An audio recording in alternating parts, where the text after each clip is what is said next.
Men Qurbonova Nasiba, multilevel tizimi bo'yicha C1 darajaga ega o'qituvchiman. Sizga imtihon boshlanishi bilanoq birdaniga audiolar qo'yib eshittirilmaydi. Savollar darajalari esa o'sish tartibida boradi. Ya'ni ularni eslab qoling. Bular nisbatan sizni javobni topishingiz uchun yordam beradigan kichik qoidalar hisoblanadi. Mentor School bu shunchaki o'quv markazi emas. Assalomu alaykum. Men Qurbonova Nasiba, multilevel tizimi bo'yicha C1 darajaga ega o'qituvchiman. Shu kunga qadar, ya'ni 6 yildan oshiq vaqt mobaynida ingliz tili o'rganuvchilariga o'z bilim va tajribalarimni bo'lishib kelganman. Hozirda esa Mentor School o'quv markazida ingliz tili fanidan dars berib kelmoqdaman. Mentor School bu shunchaki o'quv markazi emas. Mentor School samarali bilim va do'stona munosabat yaratib beruvchi maskandir. Biz jamoamiz bilan birgalikda sizlarga samarali va foydali bo'lishi uchun katta mas'ul shtabda onlayn marafonga start berdik. Ushbu marafon doirasida siz juda ham tajribali o'qituvchilar tomonidan tashkil etilgan darslar yordamida multilevel tizimida ingliz tili darajangizni 1 yoki 2 daraja yuqoriga ko'tarib olish imkoniyatiga ega bo'lasiz. Yana bir bor assalomu alaykum. Hurmatli o'rganuvchilar, men Nasiba bilan birgalikda siz marafon doirasida multilevelning listening qismiga alohida to'xtalib, tanishib, qanday xatolar qo'llanilmasligi kerak, qanday strategiyalardan foydalanasak yana ham unumli bo'lardi kabi savollaringizga albatta javob topasiz. Qani endi boshladik. Imtihonga kirishingiz bilanoq sizga savollar varaqasi va javoblar varaqasi taqdim etiladi. Savollar varaqasi xuddi shu ko'rinishda bo'ladi. O'tgan darslarimizda o'qituvchilarimiz tomonidan savollar varaqasi haqida to'liq ma'lumotlar berib o'tilgan. Agar hali ko'rishga ulgurmagan bo'lsangiz, ko'rib chiqishingizni maslahat berardim. Chunki u yerda juda ham foydali ma'lumotlar aytib o'tilgan. Endi esa savollar varaqasining listeningga oid qismlariga to'xtaladigan bo'lsak, listening umumiy 6 partdan iborat va bu 6 part davomida siz 35 ta savolga javob berib chiqishingiz kerak bo'ladi. Savollar darajalari esa o'sish tartibida boradi. Ya'ni part 1, part 2 B1 daraja, part 3, part 4 B2 daraja, part 5, part 6lar esa C1 darajadagi savollar hisoblanadi. Listening qismida audiolar 2 marta sizga qo'yib eshittiriladi. Birinchi audioda javoblarni topsangiz, ikkinchisida o'sha javoblarni to'g'ri topgan yoki topmaganligingizni tahlil qilish imkoniyati ham sizda albatta bo'ladi. Endi esa bugun biz sizlar bilan listeningning part 1 qismiga alohida to'xtalib, qanday qilib yetsak to'g'ri bo'lardi kabi savolga javob topamiz va birgalikda praktika qismida ham ko'rib chiqamiz. Part 1 qism savollari xuddi shu tartibda sizga beriladi. Savollarda esa sizga choose the correct reply yoki choose the best answer ko'rinishida sizga topshiriq beriladi. Ya'ni sizga berilgan savolga eng ma'qul javobni topib berishingiz kerak bo'ladi. Keling, praktika qismiga o'tishdan oldin sizga biroz nazariy bilimlarni ham berib ketsam, bu bilimlar yordamida siz topishingiz yana ham osonlashadigan yo'llarni o'rganib olishingiz mumkin. Demak, birinchi qoidamiz bu ingliz tilidagi savol turlarini yaxshilab bilib olishingiz kerakligida. Ingliz tilida 2 xil savol turlari bor. Birinchi savol turi bu qisqa javob talab qilinadigan savol turi, ikkinchisi esa to'liq javob beriladigan savol turi sanaladi. Qisqa javob beriladigan savol turlari yordamchi fe'llar yordamida yasaladi va siz qanday yordamchi fe'l bilan sizga savol berilgan bo'lsa, xuddi o'sha yordamchi fe'lning o'zi bilan javobni qaytarishingiz kerak. For example, do you like some tea or would you like to drink some tea? Bu holatda siz do bilan berilgan holatda do'ni o'zi bilan javob berishingiz kerak. Would bilan berilgan savollarga esa would-ning o'zi bilan javob berishingiz kerak. Ha demoqchi bo'lsangiz yes I do, yo'q demoqchi bo'lsangiz no I don't tarzda javobni qaytarishingiz kerak. Demak, eshitayotganingizda audioda sizga gapiruvchi qaysi holatda sizga savol bersa, o'sha holatda ishlatilgan yordamchi fe'lning o'zi bilan javob qaytarishingiz kerak bo'ladi. Yoki bo'lmasam ikkinchi savol turimiz bo'lgan to'liq savolga javob berish turlariga to'xtaladigan bo'lsak, ularda so'roq olmoshlari ishtirok etadi. Masalan, what, why, who ko'rinishidagi so'roq olmoshlari.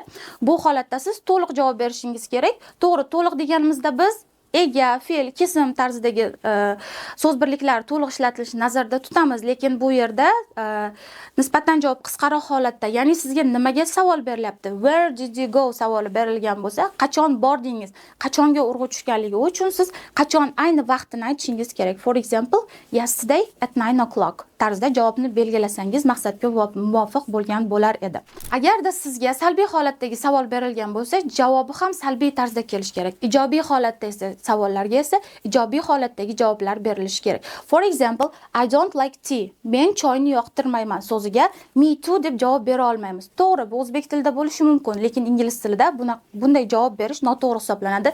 Neither do I ko'rinishidagi javob esa ayni mana shu savolning o'ziga javob bo'la oladigan javob hisoblanadi.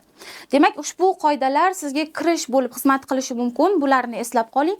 Bular nisbatan sizni javobni topishingiz uchun yordam beradigan kichik qoidalar hisoblanadi. Qolgan qoidalarni esa hozir praktika qismimizda bitta-bitta ko'rib sizga tushuntirib boramiz. Endi birgalikda praktika qismimizga o'tadigan bo'lsak, bu yerda sizlarga boya aytganimizdek shu ko'rinishdagi savollar beriladi. Keling, sizga umumiy muhitni tasvirlab beraman. Xuddi o'rtog'ingiz bilan gaplashgandek o'zingizni his qiling. Gapiruvchi sizning o'rtog'ingiz, u sizga qaysidir mavzuda o'zini fikrini bildiradi yoki savol beradi yoki bo'lmasa qanaqadir sizdan nimadir iltimos qilib so'rashi mumkin. Xuddi o'sha dialogni davom ettirgan holda o'zingizning javobingizni berishingiz kerak. Har doim sizga shu ko'rinishda misol beriladi, ya'ni bitta misol qaytariladi deb aytsak ham xato bo'lmaydi. What was her name again? Uni ismi nima edi? Yana bir bor qaytara olasizmi degan savol beriladi va javoblarda she often does. Ha, u tez-tez bu narsani qilib turardi. I cannot remember it. Uni eslay olmayapman. Everyone knows her. Hamma uni biladi. Eng ma'qul javob turi bu yerda. Demak, B javob. Men uning ismini eslay olmayapman, to'g'ri keladi. Bu savol sizga misol tarzida beriladi. Endi biz siz bilan birgalikda birinchi savol turiga to'xtalib o'tamiz.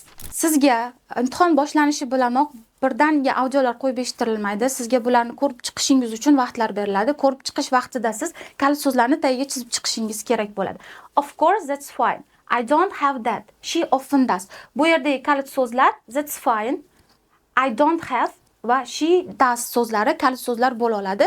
Demak, 8 ta savol beriladi. 8 ta savolning barchasini tagiga chizib olsangiz, yana ham ishlashingiz osonlashadi. Speaker 1. Is it okay if my sister comes to the cinema with us? Demak, sizga audioning birinchi qismi qo'yib eshittirildi va bu yerda mening singlim biz bilan birga bugun kinoteatrga borsa bo'ladimi tarzidagi sizga savol eshittirdi. Endi esa javoblarni bir-bir ko'rib chiqamiz. Of course, that's fine. Albatta, bu juda ham zo'r bo'lardi. I don't have that. Menda bu narsa yo'q. Uchinchisi esa she often does. U ba'zida buni bajarib turadi. Eng ma'qul javob, demak bizda A javob. Albatta, bu juda ham yaxshi bo'lardi. Speaker 2. Shall we meet up at the weekend? Ikkinchi savolimiz ham eshittirildi. Hafta oxirida ko'rishamizmi tarzda dialog boshlanib berildi. Endi xuddi shu dialogni davom ettirish uchun bizda next Wednesday, keyingi chorshanba kuni. Yes, let's do that. Ha, albatta, keling shunday qilamiz. C javobda esa I cannot remember it. U narsani eslay olmayapman. Demak, qaysi javob to'g'ri bo'ladi? Ha, albatta, siz ta'kidlaganingizdek, demak B javob bizda to'g'ri javob. Ha, keling shunday qilamiz. Keling hafta oxirida ko'rishamiz javobi eng to'g'ri javob hisoblanadi. Speaker 3. I've bought you a ticket for the concert on Saturday. Saturday kuni uchun senga chipta sotib oldim. Ya'ni Saturday kuni uchun senga chipta sotib oldim. Sizga xuddi shu ko'rinishda dialog berilsa, siz qanday javob bergan bo'lardingiz? Keling javoblarni ko'rib chiqamiz. A javobda thank you, that's very kind of you. Kattakon rahmat, juda ham nima deydi, qo'lingiz ochiq, mehribonsiz. Yes, please, that would be lovely. Ha, albatta, bu juda ham ajoyib bo'lardi. Sorry, it's not only my problem. Kechirasiz, bu faqatgina mening muammoyim emas. Eng yaxshi javob qaysi bo'lardi? Albatta bu A javob bo'ladi. Ya'ni siz uchun kimdir nimadir sotib olganida bu narsaga siz tashakkur bildirasiz. E'tibor bering, ingliz tili so'zlovchilari juda ham iltifotli, juda ham mulozamatga ega odamlar hisoblanadi va ular juda ham ko'p so'zlarda sorry, excuse me, thank you kabi so'zlarni juda ham ko'p ishlatishadi. Shuning uchun nimadir haqida, kechikkaningiz haqida agar so'z borayotgan bo'lsa, sorry so'zni ishlatishga harakat qiling. Yoki bo'lmasa kimdir siz uchun nimadir qilib bergan bo'lsa, albatta so'zning boshida thank you ga e'tibor bering. Yoki bo'lmasa shuni qilib yubora olasizmi yoki mana bunga menga yordam bera olasizmi ko'rinishdagi so'zlar berilgan bo'lsa, sure, yes of course, albatta, ha qila olaman kabi kirish so'zlardan foydalanib javobni topsangiz, javob topilishi nisbatan osonroq bo'ladi. Speaker 4. I'm sorry I'm late. I'm sorry, I'm late. Kechirasiz, kech qoldim. Endi javoblarni ko'rib chiqamiz. We can wait a bit longer. Biz yana ham uzoqroq kuta olamiz. Not too bad, thank you. Juda ham yomon emas, rahmat. Don't worry about it. Bu haqida xavotir olmang, tashvishlanmang. Demak, qaysi javob eng ma'qul javob? Demak, C javob eng ma'qul javob bo'ladi. Kechikdim deb aytilganida xavotir olmang, hech narsa qilmaydi ma'nosida kelyapti bu birliklarimiz. Listening part 1 qismining 4 ta misolini birgalikda ko'rdik. Qolgan 4 tasini esa o'zingiz alohida ishlab chiqib, izohlarda javoblaringizni yuborib qo'ying. Bizni kuzatishda davom eting va YouTube kanalimizga obuna bo'lishni unutmang. Keyingi darslarimizda ko'rishguncha.